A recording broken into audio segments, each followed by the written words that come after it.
राम प्रसाद अपने ऑटो में बहुत गुस्से में घर आया था।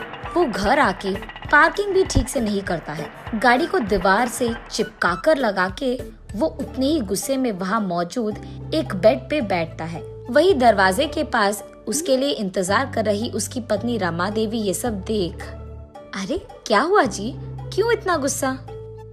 गुस्सा नहीं तो और क्या आएगा, ऐसे वो क्रोध में बात करता है। हाय भगवान, पहले ये तो बताओ कि हुआ क्या, इस गुस्से का कारण क्या है? अरे हर रोज इतना मेहनत करके जो पैसे मैं कमा रहा हूँ वो सब तो पेट्रोल भरवाने में ही जा रहा है। अब मेरे बचत के क्या पैसे रहेंगे और मैं क्या कमाऊंगा? अच्छा, तो बढ़ रहे पेट्रोल रेट्स पे है आपका गुस्सा? मैंने तो कुछ और ही सोच लिया था। अच्छा, तो तुम्हें मेरा वजह छोटा लग रहा है? अब आप अकेले तो नहीं हो ना जो इस मुश्किल से गुजर रहा है। देश के सारे लोग इसी मुश्किल से गुजर रहे हैं। तो क्या मैं गुस्सा नहीं कर सकता हूँ इस बात पे? नहीं, मैं ये कह रही हूँ कि सिर्फ आपके गुस्से से कुछ नहीं होगा। आपके ही तरह अगर सभी को इतना गुस्सा आया, सिर्फ तभी इस मुसीबत का एक हल मिलेगा। अच्छा, तो मैं क्या करूँ वो भी तुम ही बता दो। तो पहले आप इस पेट्रोल रेट्स के बारे में सोचना बंद कीजिए और ये सोचिए कि हर रोज आपके ऑटो चढ़ रहे ग्राहकों को दुगना कैसे बनाएं। मतलब अब मैं क्या करूं? मेरे एक ऑटो को दो में बनाऊं या फिर मेरे ऑटो के पीछे एक और ऑटो लगाऊं? ऐसे पूछता है गुस्से में। इतने में रमा देवी कुछ कहने ही जा रही थी कि राम प्रसाद को ऐसे लगता है कि अचानक उसे कुछ समझ आया और वहाँ से उठकर तुरंत उसके ऑटो के पास जाकर उसे जांचने लगता है। ये देख रमा देवी, क्या हुआ जी, अब फिर से क्या हो गया? ऑटो को ऐसे जांच क्यों रहे हो आप? खा जाओगे क्या उस ऑटो को? अरे नहीं, मैं ऑटो को नहीं खा रहा। अभी मुझे एक अच्छा आइडिया मिला है, बस यही सोच रहा हूँ कि उसको करके कैसे दिखाऊं, ऐसे कहता है। फिर रमा देवी कुछ कहने ही जा रही थी कि राम प्रसाद उसको सुने बिना ऑटो में बैठकर वहाँ से चले जाता है। ये आदमी तो मुझे कभी समझ में नहीं आएगा, ये सोचकर वो अपने काम करने लग जाती है। बहुत देर के बाद राम प्रसाद उसके घर लौटता है। रमा देवी अपने पति राम प्रसाद को और उसके द्वारा लाए गए उस अजीब ऑटो को देखते ही रह जाती है। ये क्या है जी? ऐसे पूछती है आश्चर्यचकित होकर। अब तुम ही तो कह रही थी कुछ देर पहले कि मेरे ग्राहकों को दुगना बनाना चाहिए, तभी मुझे ये विचार आया। मैं एक पुराने ऑटो को लेकर उसके सामने के भाग को काट कर उस भाग को मेरे ऑटो से जोड़ दिया है मैंने।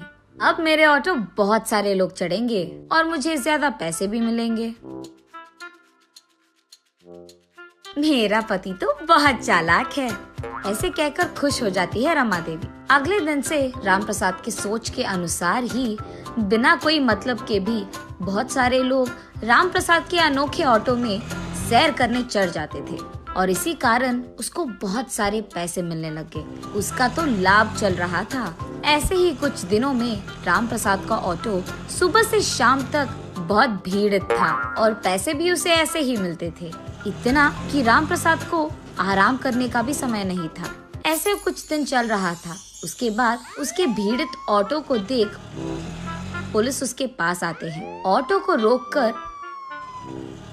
ये कहते हैं कि परमिशन के बिना ऐसे अनोखे ऑटो को चलाना कानून के खिलाफ है। इसीलिए वो लोग राम प्रसाद को गिरफ्तार करके उसके ऑटो को भी स्टेशन ले आते हैं। पुलिस स्टेशन पहुंचने पर राम प्रसाद देखता है कि उसके ही ऑटो के जैसे वहाँ एक और ऑटो मौजूद है। वो देख उसे लगता है कि उसी की तरह किसी और को वही विचार आया होगा। ये सोचते हुए वो पुलिस स्टेशन के अंदर जाता है। वहाँ मौजूद पुलिस इंस्पेक्टर, क्या सोच रहे हो तुम अपने आप को? तुम्हारे इस अनोखे ऑटो में लोगों को बिठाकर ग्राहकों को डराना चाहते हो तुम? और इतना ही नहीं, तुम अपने ही जैसे ऑटो बनाकर बेच भी रहे हो। चल क्या रहा है हाँ? ऐसे पूछता है वो police officer. Sir, petrol rate बढ़ जा रहे हैं और पैसे कम पड़ गए, इसलिए पैसे कमाने के लिए मैंने अपना दिमाग का इस्तेमाल करके इस ऑटो को ऐसे बनाया, लेकिन मैंने कभी भी ऐसे वाले ऑटो बनाकर किसी को बेचा नहीं साहब। तब वो पुलिस ऑफिसर वहाँ मौजूद एक आदमी को देख, ये देखो, ये आदमी भी तुम्हारे जैसे एक ऑटो चला रहा है। जब मैंने पूछा उसने कहा कि तुमने ये ऑटो उसको बेची है, ऐसे कहता है। राम प्रसाद उस आदमी को देख ऑफिसर से ऐसे कहता है, साहब मैंने तो इस आदमी को कभी नहीं देखा है, ये तो पहली बार है इसको देखना। ये सुनकर वो पुलिस ऑफिसर उस आदमी की ओर गुस्से में देखता है और ऐसे कहता है, क्यों मुझसे ही खेल खेल रहे हो तुम? सच बताओ, ये ऑटो तुम्हें कैसे मिला?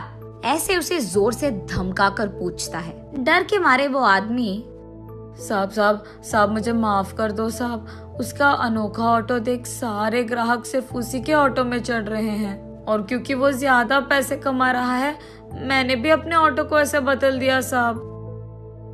सुनो, इस आदमी को जेल में डाल दो और इसका ऑटो कहीं पे बेच दो। आज से ऐसे ऑटो नहीं बनाएंगे, उसका ख्याल भी रखो। ऐसे कहता है वो पुलिस ऑफिसर।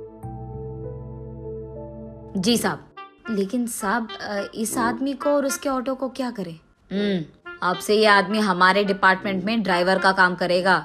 उसी ऑटो में वो हर रोज ट्रैफिक रूल्स के बारे में, रोड पे सुरक्षित रहने के बारे में, ट्रैफिक रूल्स के खिलाफ जाने पर क्या क्या होगा, ये सब माइक लगाकर ये सारे शहर के गली गली में घूम कर बोलेगा। सब लोगों को ये अपने ऑटो में घूमते हुए जागरूकता देते रहेगा। ये कहकर वो पुलिस ऑफिसर वहाँ से चले जाता है। ये सुनकर रामप्रसाद, हाँ भगवान का शुक्र है मुझे कोई तो नौकरी मिला, महीने का इतना पैसा भी मिल रहा है मुझे, अब जो है उसमें खुश रहूंगा मैं। ये कहकर वो चुपचाप खुशी में अपने घर चले जाता है।